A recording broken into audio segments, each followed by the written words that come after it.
Israel में इस वक्त जिस तरह के सरफिरे लोग गवर्नमेंट में हैं, जिन उन पे जंगी जुनून तारी है, वो 6 माह से गज़ा में जो कुछ कर रहे हैं उनको कोई रोक नहीं सकता।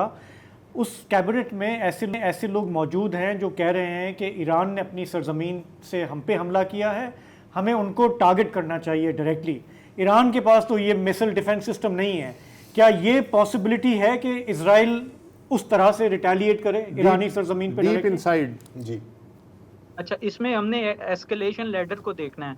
इसराइल के पास एक तो कन्वेंशनली उसके पास ऑप्शन लिमिटेड हैं, स्पेशली जो डिस्टेंस है। अगर इसराइल एयरफोर्स को यूज करता है तो उसको बीच में रिफ्यूलिंग करनी पड़ेगी, उसके लिए उसको किसी ना किसी मुल्क से मदद चाहिए होगी, तो वो एक डिफिकल्ट इशू होगा। इसी तरह अगर वो बाकी रिटेलिएशन करता है, लेकिन आप देखें इसराइल के पास भी ऑप्शन काफ़ी हैं। इसमें उसके पास नॉन कन्वेंशनल ऑप्शन या नॉन काइनेटिक ऑप्शन भी हैं, जिसमें आप साइबर अटैक्स देख सकते हैं, जो स्पेशली कुछ साल पहले भी इसराइल ने ईरान की न्यूक्लियर फैसिलिटीज पे साइबर अटैक किए थे और वो काफी नुकसानदेह थे ईरान के लिए।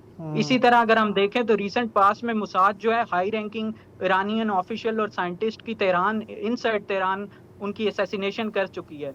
तो ईरान के इसराइल के पास वो दो ऑप्शंस भी हैं कि वो डायरेक्टली कन्वेंशनल रिस्पांस ना दे बल्कि अनकन्वेंशनल रिस्पांस दे दे या सब कन्वेंशनल पे चला जाए। उसके अलावा अगर देखा जाए तो इसराइल की बेसिकली बात ये नहीं है कि वो इसको रिटेलिएट, इसके पास ऑप्शंस होंगे रिटेलिएट के, पर उसको कंटेन कैसे करेगी, क्योंकि ईरान ने ऑलरेडी डिफाइन कर दिया कि हम काउंटर रिटेलिएशन करेंगे।